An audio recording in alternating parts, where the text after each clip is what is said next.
नागरिक एपबाट voter ID card. साथै तपाईले अब चाहिँ नागरिक एपबाट भोटर आइडी कार्ड बनाउन सक्नुहुनेछ र त्यो सम्पूर्ण स्टेप मैले चाहिँ भिडियोमा देखाएको छु। सो भिडियोलाई इन्डसम्म हेर्नुहोला, भिडियो अलिक छोटो र मिठो रहेको छ र त्यसको लागि तपाईले डकुमेन्ट चाहिन्छ भन्नाले तपाईले आफ्नो ओरिजिनल नागरिकता लिएर तपाईले निर्वाचन आयोगको अफिस चाहिँ भिजिट गर्नुपर्ने हुन्छ एकचोटी बायोमेट्रिकको लागि। यति भन्दै म भिडियोबाट स्टार्ट गर्न चाहन्छु।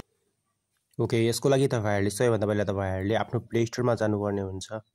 सो प्ले स्टोरमा गएर तपाईहरुले जस्ट नागरिक एपलाई चाहिँ अपलोड गर्नुपर्ने हुन्छ। तपाईहरुले यहाँ प्ले स्टोरमा जानुस् र तपाईले सर्च बारमा नागरिक एप भनेर सर्च गर्नु होला। यहाँ चाहिँ तपाईले जस्ट नागरिक एप भनेर सर्च गर्नु होला र नागरिक एप यदि यहाँ अपडेट मागिरहेको छ भने यो अप्सनमा तपाईहरुले अपडेट गर्नु होला। यदि अपडेट मागेको छैन भने इट्स अल ओके, अपडेट मागेको छ भने तपाईले अपडेट गर्नु होला र म यसलाई यहाँबाट ओपन गर्न गइरहेको छु। ओके, नागरिक एपलाई ओपन गरिसकेपछि यहाँ मेरो सम्पूर्ण डकुमेन्ट्स हेर्न सक्नुहुन्छ। राष्ट्रिय परिचय पत्र, पान नम्बर, सिटिजनशिप नयाँ अपडेटको साथ आइसकेको छ। यहाँ चाहिँ भनेको एउटा लाइसेन्सको पनि अप्सन हुन्थ्यो, त्यो चाहिँ हटिसकेको छ अहिले। यहाँ चाहिँ तपाईले हेर्न सक्नुहुन्छ टप जब भनेको, यहाँ चाहिँ जबहरू तपाईले हेर्न सक्नुहुन्छ। 176 डेज लेफ्ट भनेको यहाँ कामहरूको पनि तपाईले आफ्नो खोजी गर्न सक्नुहुनेछ। यसै गरी तपाईहरुलाई म जस्ट यहाँ भ्यू अलमा क्लिक गरेर सम्पूर्ण कामहरू तपाईले हेर्न सक्नुहुन्छ। अब चाहिँ हामी आफ्नो कामतर्फ लागौँ। सो हामीले चाहिँ के गर्नुपर्ने हुन्छ भन्नाले यहाँ भोटर आइडी कार्ड लेखेको छ। सो यहाँ हेर्न सक्नुहुन्छ। तपाईलाई म थोरै जुम गरेर देखाइदिन्छु भोटर आइडी कार्ड भनेर। ओके, यो भोटर आइडीमा जस्ट हामीले क्लिक गर्नुपर्ने हुन्छ। यदि तपाईसँग अलरेडी भोटर आइडी कार्ड छ भने तपाईहरुले जस्ट आफ्नो भोटर आइडी नम्बर कार्डको नम्बर यहाँ हाल्नुपर्ने हुन्छ र त्यसपछि प्रोसिडमा क्लिक गर्दा तपाईको भोटर आइडी कार्ड नागरिक एपसँग लिङ्क हुन्छ। र यदि तपाईहरु अहिलेसम्म बनाउनु भएको छैन भने तपाईहरुको लागि यहाँ क्लिक हियरमा जस्ट हामीले क्लिक गर्नुपर्ने हुन्छ र यति गरिसकेपछि जस्ट हामीले चाहिँ यहाँ चाहिँ प्रोभिन्स छान्नुपर्ने हुन्छ। तपाईको पाएक परेको तपाईको आफ्नो कुन प्रदेशमा तपाईले आफ्नो नागरिकता बनाउनु भएको थियो त्यही प्रदेश तपाईले सिलेक्ट गर्न सक्नुहुनेछ, अथवा तपाईले अहिले बसाइसराई गरेर कता बस्नुहुन्छ त्यो अनुसार तपाईले आफ्नो एड्रेसहरु हाल्नु होला। सपोज कोशी प्रदेश, जिल्ला कुन जिल्ला छ तपाईको जिल्ला सिलेक्ट गर्नु होला। गाउँपालिका कुन गाउँपालिका छ यसरी सिलेक्ट गर्नु होला।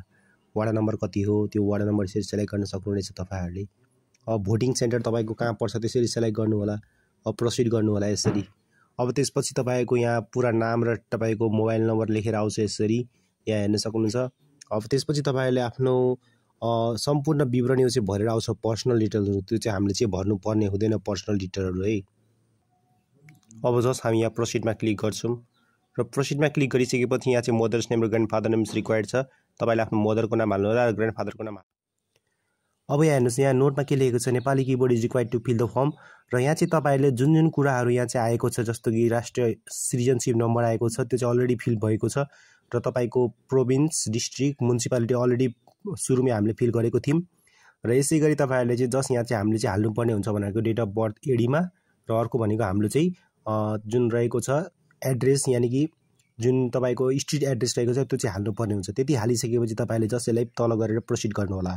त्यसपछि तपाईहरुले यहाँ हेर्न सक्नुहुन्छ do you have any physical disability छ भने यस, छैन भने नो गरेर यसलाई प्रोसिड गर्नु होला। अब त्यसपछि तपाईको मदर टङ के हो यहाँ चाहिँ तपाईले सिलेक्ट गर्न सक्नुहुनेछ। आफ्नो मदर टङ नेपाली गुरुङ के रहेको छ। त्यसै गरी समूह वर्ग तपाईको कुन समूह वर्गमा पर्दछ त्यो सिलेक्ट गर्नु होला। यदि गरिसकेपछि तपाई पढाइ लेखाइमा तपाई अब्बल हुनुहुन्छ कि भने इलिटरेट, यानी कि तपाईले लेख्न पढाउँछ भने लिटरेटमा लेख्नु, लेख्न पढाउँदैन भने इलिटरेटमा लेख्नु है। यसै गरी त्यो सम्पूर्ण सिलेक्ट गरिसकेपछि हामी चाहिँ प्रोसिडमा क्लिक गर्छौं। साथै अब चाहिँ यहाँ के लेखेको छ भन्नाले please take a print out of the application form लेखेको छ।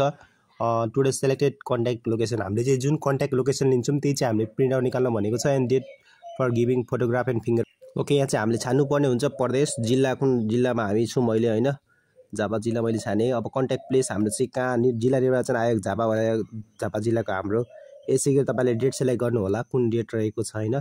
त्यसपछि तपाईले आफ्नो पाएक परेको डेट सिलेक्ट गर्नु होला कुन डेटमा तपाई जानुहुन्छ। यहाँ चाहिँ सम्पूर्ण ब्ल्याक डेटहरु सायद रहेको छ। ओके, मैले कुनै एउटा डेट ओके डेटहरु म चाहिँ तपाईलाई देखाउँछु कतिसम्म छ है डेट। कार्तिक भ्यालु डेट चाहिँ हामीले चाहिँ 82 ले सिलेक्ट गर्यौं हैन। ओके, यो सिलेक्ट गर्यौं एउटा कुनै डेट हैन। यो डेटमा चाहिँ हामीले चाहिँ त्यहाँ भिजिट गर्नुपर्ने हुन्छ। त्यसपछि प्रोसिड गर्दा के आउँछ भन्नाले तपाईको फर्म आउँछ, तपाईको पर्सनल डिटेल्सहरु सम्पूर्ण आइरहेको छ। म यसलाई ब्लर गर्दैको छु। त्यसपछि अब लास्टमा के छ त्यो देखाउँछु है। अब यहाँ चाहिँ के भयो भन्दाखेरि हामीले सम्पूर्ण कुराहरु गरिसक्यौं। अब चाहिँ यहाँ चाहिँ जस्ट हेर्न सक्नुहुन्छ रजिस्टरको अप्सन। यहाँ क्लिक गर्ने बित्तिकै मेरो रजिस्टर हुन्छ र मलाई चाहिँ त्यहाँ गएर फोटो खिचाउनु पर्छ बायोमेट्रिकको लागि। तर यदि तपाईहरुलाई अहिले लाग्दैछ कुनै मिस्टेक छ भने तपाईले जस्ट सेभ एज ड्राफ्टमा गएर राख्न सक्नुहुनेछ र पछि यसलाई एडिट गर्न सक्नुहुनेछ। अब चाहिँ म तपाईलाई के भन्न चाहन्छु भने जस्ट रजिस्टरमा क्लिक गर्नुस्। रजिस्टरमा क्लिक गरिसकेपछि तपाईले एउटा रजिस्ट्रेसन नम्बर पाउनुहुन्छ। त्यसको कागजलाई चाहिँ तपाईँले प्रिन्ट गरेर लगाउनुपर्ने हुन्छ र ओरिजिनल नागरिकता बोकेर चाहिँ जानु होला। र तपाईँले यहाँ जुन जिल्ला निर्वाचन कार्यालय झापा दिएको छ तपाईँले त्यही जानुपर्ने हुन्छ।